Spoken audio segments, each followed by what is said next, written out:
75वें स्वतंत्रता दिवस की पूर्व संध्या पर 144 वीरता पुरस्कारों का वितरण किया गया, जिसमें अशोक चक्र पुरस्कार, कीर्ति चक्र पुरस्कार, शौर्य चक्र पुरस्कार और तीनों सेनाओं के सेना मेडल शामिल हैं। यह वीडियो शौर्य चक्र पुरस्कार से रिलेटेड है और इस साल 15 जवानों को शौर्य चक्र पुरस्कार प्रदान किए गए, जिसमें कुछ जवान मरणोपरांत भी शामिल हैं। आइए जानते हैं वो 15 जवान कौन हैं जिन्हें शौर्य चक्र पुरस्कार दिया गया है। राष्ट्रीय राइफल्स के 44वीं बटालियन के जवान मेजर अरुण कुमार पांडे, इन्हें पिछले साल 9 जून को जम्मू कश्मीर के एक गांव में 5 आतंकवादियों के होने की खुफिया सूचना मिली। सूचना के आधार पर उन आतंकवादियों को पकड़ने के लिए सर्च ऑपरेशन चलाया गया। वहीं मेजर अरुण कुमार पांडे को इस क्षेत्र की पूरी जानकारी थी, इसी वजह से यह ऑपरेशन लीड कर रहे थे। इस ऑपरेशन का कमान संभालने के साथ साथ इन्होंने 2 आतंकवादी को मार गिराया और 3 को पकड़ा। इनके इस बहादुरी के लिए इन्हें स्वतंत्रता दिवस के शुभ अवसर पर इन्हें शौर्य चक्र से नवाजा गया है। अगले जवान हैं राष्ट्रीय राइफल्स के 55वीं बटालियन के जवान मेजर रवि कुमार चौधरी। यह भी पिछले साल 3 जून को जम्मू कश्मीर के एक गांव में आतंकी अभियान में शामिल थे, जिसमें इन्होंने एक आतंकवादी को मार गिराया और अपने साथी जवान की जान भी बचाई। इनके इस बहादुरी के लिए इन्हें शौर्य चक्र से सम्मानित किया गया है। यह है कैप्टन आशुतोष कुमार, मद्रास रेजिमेंट के 18वीं बटालियन के जवान। इन्हें मरणोपरांत शौर्य चक्र से सम्मानित किया गया। यह पिछले साल जम्मू कश्मीर में एक काउंटर टेररिस्ट ऑपरेशन के दौरान शहीद हो गए थे। दरअसल पिछले साल 8 नवंबर को इन्हें LOC सीमा के पास कुछ आतंकवादियों के होने की खबर मिली। वहीं कैप्टन आशुतोष तुरंत ही अपनी टीम के साथ उन आतंकवादियों का पता लगाएं। इसी दौरान उन आतंकवादियों के साथ मुठभेड़ में इनको गोली लग गई और यह शहीद हो गए। राष्ट्रीय राइफल 16वीं बटालियन कैप्टन विकास खत्री, यह पिछले साल 12 या 13 दिसंबर की रात को जम्मू कश्मीर के 12,000 की ऊंचाई वाले क्षेत्र पर पेट्रोलिंग कर रहे थे। इन्हें पता चला कि इसी स्थान पर पहले से कुछ आतंकवादी छिप कर रह रहे हैं। उसके बाद इन्होंने तुरंत ही अपनी टीम के साथ मिलकर उस स्थान को घेर लिया, जिसमें कैप्टन खत्री ने एक आतंकवादी को मार गिराया और बाकी को अपनी गिरफ्त में ले लिया। इनके इस बहादुरी के लिए इन्हें शौर्य चक्र से नवाजा गया है। राइफलमैन मुकेश कुमार, राष्ट्रीय राइफल 9वीं बटालियन, इन्हें मरणोपरांत शौर्य चक्र से सम्मानित किया गया। दरअसल पिछले साल जम्मू कश्मीर के सुदूर गांव में कुछ आतंकवादियों के छिपे होने की खुफिया सूचना मिली, जिसके बाद 16 जुलाई 2020 को उन आतंकवादियों को पकड़ने के लिए सर्च ऑपरेशन चलाया गया और वहां के स्थानीय नागरिकों को आतंकी वाले इलाके से बाहर निकाला जाने लगा।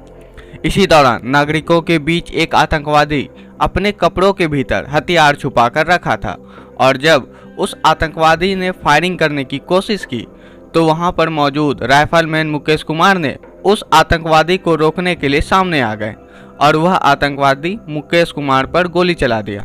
गोली लगने के बाद भी राइफलमैन मुकेश कुमार उस आतंकवादी को रोकने में कायम रहे और उसे मार गिराया, जिसके बाद मुकेश कुमार भी शहीद हो गए।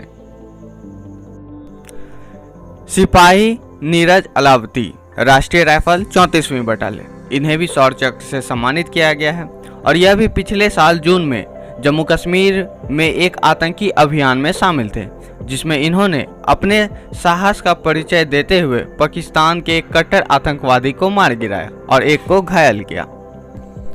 ये थे आर्मी के 6 जवान जिन्हें शौर्य चक्र से नवाजा गया। अब बात नेवी फोर्स की। हालांकि नेवी के एक ही सैनिक को शौर्य चक्र मिला है और वो है INS कोची के commanding officer captain Sachin Ruben Sequeira. इन्हें भी शौर्य चक्र से नवाजा गया है क्योंकि इस साल मई में उत्तरी अरब सागर में आए चक्रवाती तूफान तोक्ता के दौरान जहाज बॉर्ज P-305 तूफान के प्रभाव के कारण डूब रहा था और उस जहाज में कई लोग सवार थे, जिसके बाद नेवी फोर्स द्वारा अत्यंत चुनौतीपूर्ण मौसम और गंभीर परिस्थितियों में खोज और बचाव अभियान चलाया गया, जिसमें कैप्टन सचिन की असाधारण बहादुरी, उचित नेतृत्व, धैर्य और दृढ़ संकल्प से 125 से अधिक लोगों की जान बचाई जा सकी। इसी वजह से इनके इस बहादुरी के लिए राष्ट्रपति जी ने इन्हें शौर्य चक्र प्रदान किया है। अब बात एयरफोर्स के जवानों की, और इस साल एयरफोर्स के 2 जवानों को शौर्य चक्र मिला है, जिसमें से पहला नाम है विंग कमांडर वरुण सिंह जी का। और यह पिछले साल 12 अक्टूबर को लाइट कॉम्बैट एयरक्राफ्ट से उड़ान भरे लगभग 10,000 की फीट की ऊंचाई पर पहुंचने के बाद विमान का कंट्रोल सिस्टम खराब हो गया। उसके बाद भी वरुण सिंह ने उस मोमेंट पर भी अपना धैर्य और संयम बनाए रखे और विमान को भीड़ वाले इलाके से दूर ले जाकर सफलतापूर्वक विमान को लैंड कराए। इससे कई लोगों की जान बच गई। इनके इस बहादुरी के लिए राष्ट्रपति जी ने इन्हें शौर्य चक्र से सम्मानित किया है। एयरफोर्स के अगले जवान हैं ग्रुप कैप्टन परमिंदर अतिल जी। इन्हें इनकी कुशलता के लिए शौर्य चक्र से सम्मानित किया गया है। दरअसल यह पिछले साल 21 सितंबर को सुकोई 30 विमान से उड़ान भरे। उड़ान भरने के बाद इन्हें विमान में अनुदैर्ध्य और दुष्परिणाम दोलन का अनुभव हुआ, जिसके कारण गुरुत्वाकर्षण बल तेजी से ऊपर नीचे होने लगा और विमान अनियंत्रित हो गया। बेकाबू विमान को नियंत्रित करने के लिए कैप्टन परमिंदर ने मैनुअल रूप से विमान के दोलन को कम करने का प्रयास किया और हथियार प्रणाली की सुरक्षा की जांच भी की, जिसके बाद इनके उचित निर्णय और कुशल संचालन द्वारा दोलन कम हो गया और विमान सुरक्षित तरह से लैंड हुआ। इनके इसी कुशलता और सूझबूझ के वजह से राष्ट्रपति जी ने इन्हें शौर्य चक्र से सम्मानित किया है। अब बात सुरक्षा बल के जवानों की, और सुरक्षा बल के 6 जवानों को शौर्य चक्र दिया गया है, जिसमें सीआरपीएफ के 3 जवान शामिल हैं और उनका नाम है डिप्टी कमांडेंट सतीश कुमार जी, और दूसरे हैं सब इंस्पेक्टर मनजिंदर सिंह जी, और तीसरे हैं कांस्टेबल सुनील चौधरी। ये तीनों सीआरपीएफ के जवान हैं। इसके बाद ओडिशा पुलिस के 2 जवान हैं सुधीर कुमार और देवाशीष सेठी। इन दोनों को मरणोपरांत शौर्य चक्र से सम्मानित किया गया और यह दोनों ओडिशा पुलिस के कमांडो थे। और आखिरी नाम है जम्मू कश्मीर पुलिस के शहजाद अहमद की। हालांकि इन्हें मरणोपरांत शौर्य चक्र दिया गया। ये थे टोटल 15 जवान जिन्हें 75वें स्वतंत्रता दिवस पर शौर्य चक्र पुरस्कार से सम्मानित किया गया। उम्मीद है कि आपको ये वीडियो पसंद आया होगा। अगर आपको ये वीडियो पसंद आया है तो कमेंट बॉक्स में जय हिंद जरूर लिखें और इस वीडियो को ज्यादा से ज्यादा शेयर करें। और 75वें स्वतंत्रता दिवस पर दिए गए अशोक चक्र और कीर्ति चक्र की वीडियो देखना चाहते हैं तो इन वीडियो के लिंक आपको चैनल या डिस्क्रिप्शन में मिल जाएंगे।